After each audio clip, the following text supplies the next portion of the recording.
Ok, pues bienvenidos a la primer clase. Hoy quería hablar de lo que es la legislación ambiental. Ya saben, un tema que amamos todos los ambientales. Es cierto, hay algunos que sí la aman. Pero antes de llegar a ese tema, me gustaría hablar un poco acerca de los antecedentes, un poco de la historia de la contaminación del aire y pues vamos a ello. Bien, pues vayamos al inicio de todo, el Big Bang. Y esto pues es una tesis, una idea de un físico, George Gamow, que en 1948 propuso esta idea. Él decía que el universo se creó en una explosión gigantesca y entonces decía que toda la masa existente y toda la energía se crearon en un instante. ¡Pum! Y todo creado. Esta tesis pues decía que todo el universo tenía más o menos entre 7 y 20 mil millones de años. Y dicen que la Tierra tiene más o menos 12 mil millones de años. Este físico creía que los elementos que estaban presentes hoy en día se produjeron dentro de los primeros minutos después del Big Bang, cuando las temperaturas eran de altísimas, que hicieron que las partículas subatómicas se fusionaran unas con otras creando los elementos químicos que ahora constituyen el universo. Actualmente o estudios más recientes nos hablan acerca de que pues el hidrógeno y el helio sí fueron productos primarios del Big Bang, pero los elementos más pesados se produjeron más tarde dentro de las estrellas. La densidad extremadamente alta dentro de un átomo primitivo hizo que el universo se expandiera rápidamente y que a medida que se expandía el hidrógeno y el helio se enfriaban y se condensaban en estrellas y galaxias. Y pues esto es la explicación de la expansión del universo.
Luego creada la Tierra, pues uno podría suponer que el aire que la rodeó siempre estuvo compuesta tanto de nitrógeno como oxígeno, pero no es así.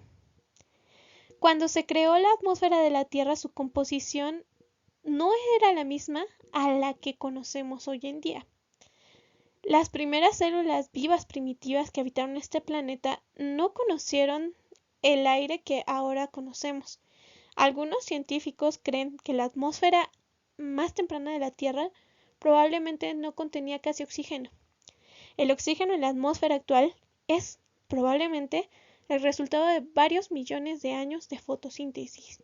Es decir, que las plantas han estado trabajando muy fuerte. La contaminación del aire ha existido por mucho tiempo.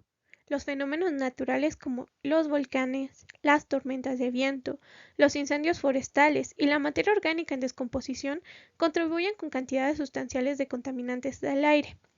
Las plantas y los árboles también emiten vapores y partículas orgánicas que contaminan el aire. La Tierra en sí por sí misma tiene un sistema de limpieza natural que está muy bien equilibrado y que puede mantener muy bien la contaminación natural. Es decir, que lidia muy bien con la contaminación natural. La contaminación del aire se ha afectado por la humanidad desde que nosotros respiramos y se agravó un poco desde que la primera persona descubrió el fuego. Sin embargo, los humanos no afectaron significativamente el medio ambiente hasta tiempos relativamente recientes. Esto se debe a dos razones. Una, la población humana ha sido grande solo durante una pequeña parte de la historia registrada. Y dos, la mayor parte de la contaminación del aire producida por el hombre está muy relacionada con la industrialización. De hecho, los humanos no comenzaron a alterar el ambiente hasta que comenzaron a vivir en comunidades. Ustedes ubican bien la revolución industrial y de allá para acá todo lo que hemos hecho, ¿no? Desde el siglo XIV hasta hace poco, los principales contaminantes del aire se liberaron en áreas industrializadas. Desafortunadamente, el control de los contaminantes rara vez tiene lugar antes de la protesta pública. Es decir, si nadie se queja, podemos seguir contaminando. A pesar de que la tecnología para controlar los contaminantes puede estar disponible, el reconocimiento temprano de los contaminantes como peligros para la salud no ha resultado en reducción de la contaminación. Tradicionalmente, solo cuando la supervivencia personal está en juego, se toman medidas efectivas. Es decir, si no me afecta a mí, no pasa nada. Pues les voy a poner un ejemplo de esto, y es que por ahí en Inglaterra existió un rey llamado Edward, entre los años 1271 y 1307, y entonces hubo una protesta de la nobleza contra el uso del carbón marino. El carbón marino es un carbón semejante al betún, betuminoso se le dice, y es de origen mineral. Se presenta ya sea en polvo fino y de color negro o en bolitas, pero parece betún. Y se utiliza como aditivo en el moldeado pues en la fundición.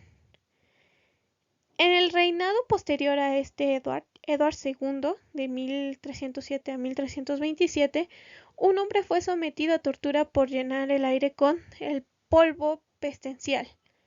Y esto pues es el resultante del uso del carbón. Después, Ricardo III, que fue el que le siguió, de 1377 a 1399, y más tarde Enrique V, de 1430 a 1422, Inglaterra tomó medidas para regular y restringir el uso del carbón.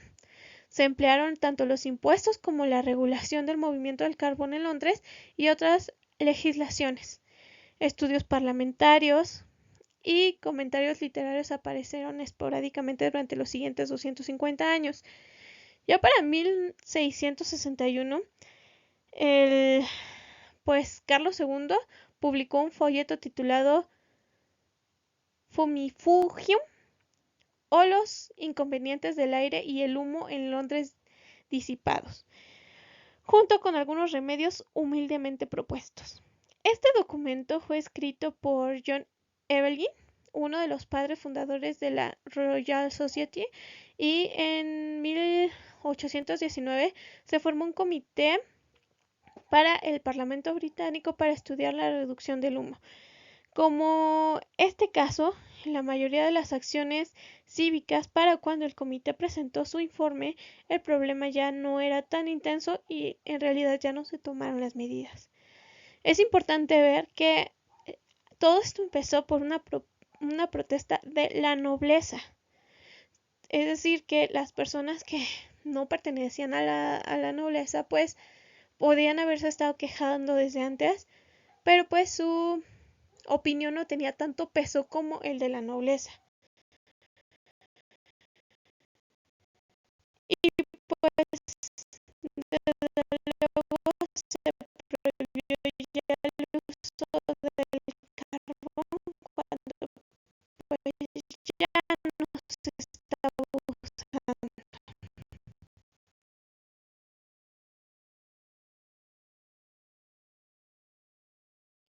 Cualquier parecido con la actualidad es mera coincidencia. Si vemos el caso de los hidrocarburos y cómo los usamos actualmente, pues bueno, ya para cuando se prohíba su uso, pues ya estarán en desuso completamente. Ya hablaremos de este tema. La contaminación del aire fue un hecho tan cotidiano durante la primera mitad del siglo XX que se usaron comentarios como el hollín bueno y claro, es nuestra sangre vital, el olor del dinero, un índice de actividad y empresa local. Dios lo bendiga. Todas estas frases eran para describir la contaminación del aire. Sin embargo, la sociedad comenzó a darse cuenta de que la contaminación del aire era un problema mortal. El término smog se originó en Gran Bretaña, donde se utilizó para describir las más de 1000 muertes por humo y niebla que ocurrieron en Glasgow, Escocia, en 1909. Smog es un concepto de la lengua inglesa formado a partir de los vocablos smoke, que se traduce como humo, y fog, niebla.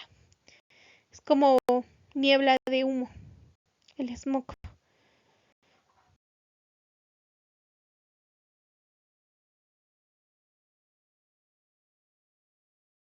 El problema del humo en Londres alcanzó su punto máximo en diciembre de 1952. Durante este episodio murieron aproximadamente 4000 personas y todas ellas, o la gran mayoría de ellas, murieron por problemas respiratorios. Ok, pues les cuento ya completísimo el chisme. Era un viernes 5 de diciembre de 1952 en Londres, Inglaterra, y pues al ser diciembre, pues se tenía mucho frío y ocurrió lo que ocurre aquí en la Ciudad de México, una inversión térmica.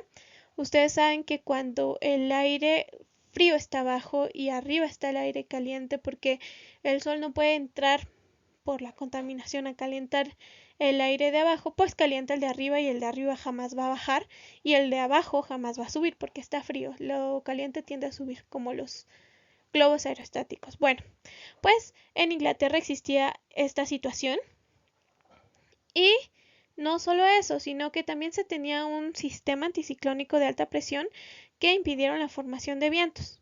Algo como lo que ocurre aquí en la Ciudad de México, solo que aquí no es ningún sistema anticiclónico, sino que tenemos un chorro de montañas que evitan que el aire circule.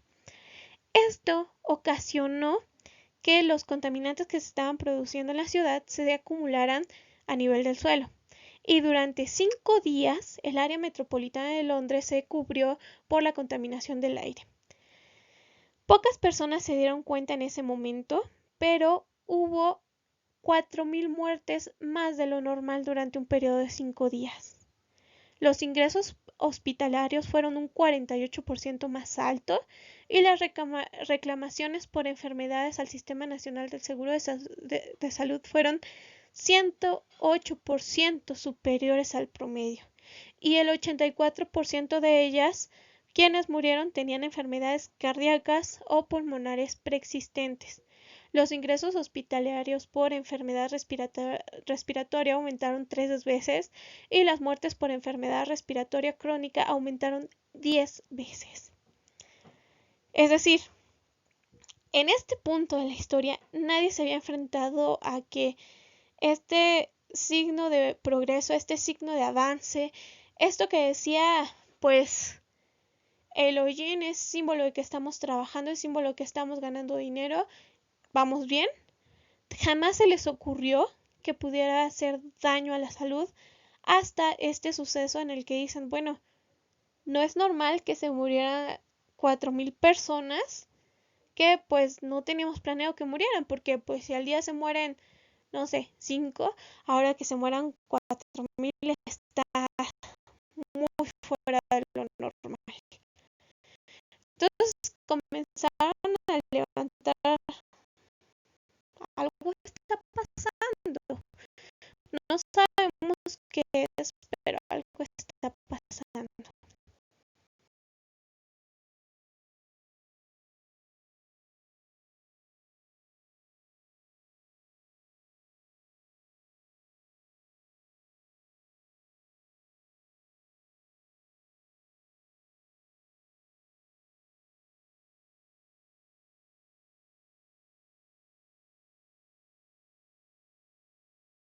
Creo que los temas recientes nos ayudan a entender un poco este asunto en el que sabemos que hay muertes mayores a lo normal, a lo que debería ser normal, y que algo está pasando y que pues nos ayuda a entender un poco lo que ocurre a nuestro alrededor, ¿no?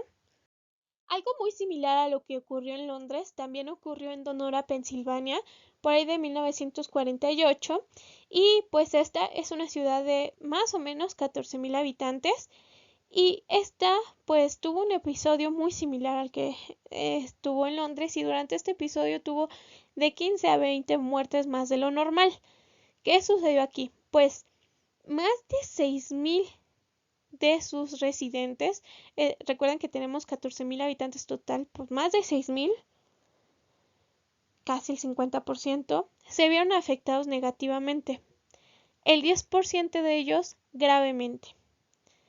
Entre las personas con enfermedades preexistentes, el 88% de los asmáticos, el 77% de las personas con enfermedades cardíacas y el 79% de las personas con bronquitis crónica y enfisema se vieron afectadas negativamente.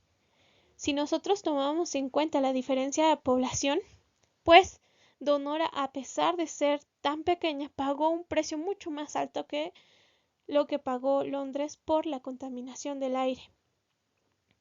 Entonces, sí es importante ver que ya aquí la gente dice, oh, algo está pasando.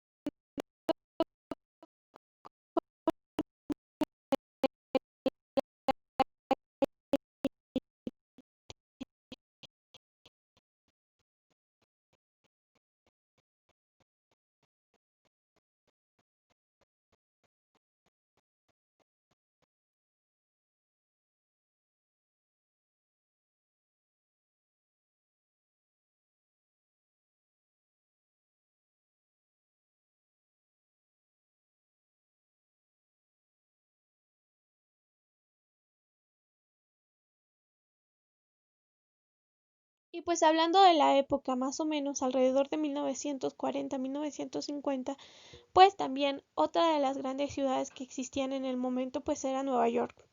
Y tampoco ella se escapó de estos periodos similares de estancamiento atmosférico que ocasionó pues la muerte de varias personas.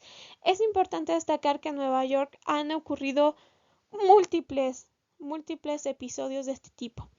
Y pues uno de estos episodios fue en 1953 y la ciudad reportó más de 200 muertes por encima de lo normal. En Alabama, otra área de alta exposición, han exhibido con frecuencia una incidencia mayor del promedio de síndromes de irrigación respiratoria como tos, ardor de garganta, dolor de pulmones, falta del aliento. Y pues los estudios de monitoreo de la EPA indicaron que los no fumadores en estas dos ciudades desarrollaron síntomas respiratorios con 2 o 3 veces más frecuente que las que no fumaban en comunidades más limpias.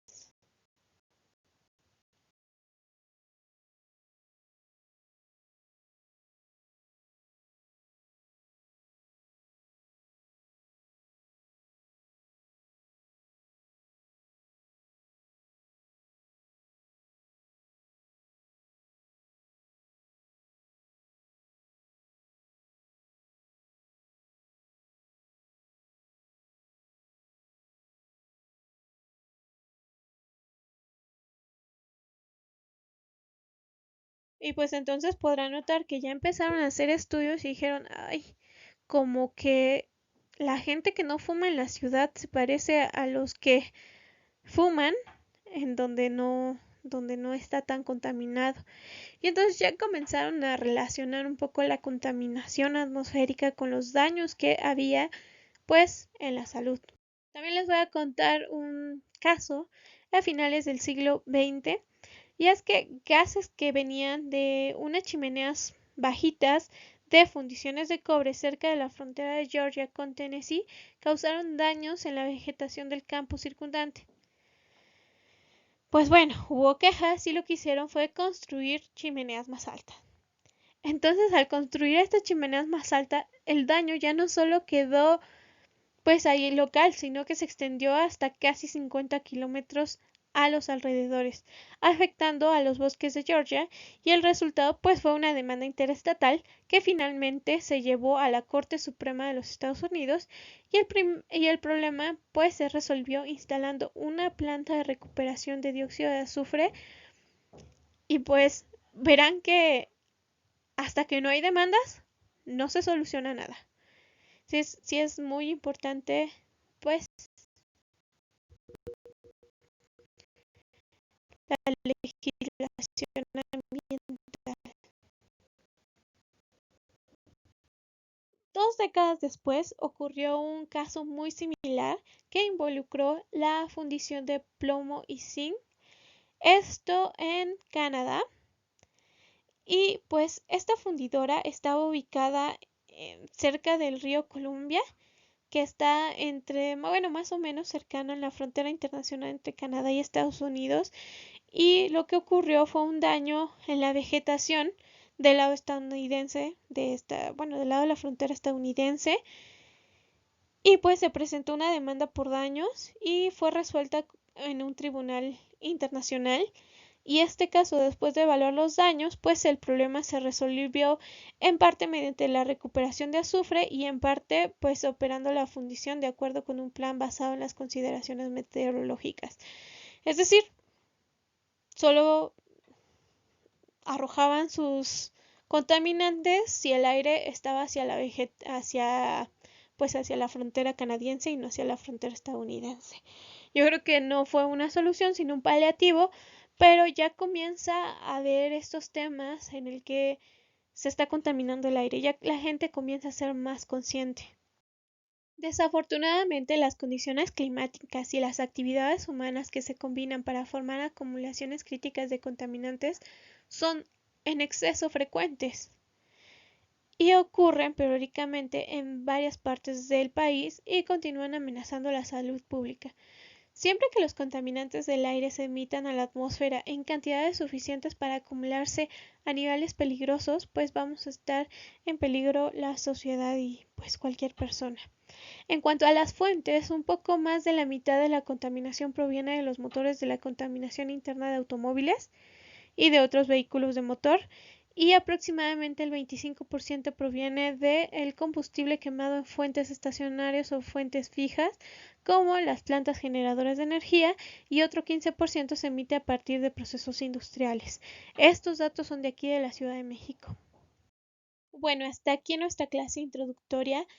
Y pues les voy a dejar de tarea investigar algún ejemplo de contaminación atmosférica, ya sea nacional o ya sea internacional. Existen muchos. El trimestre pasado me pusieron casi el 70% de los alumnos un mismo caso, sean ricos.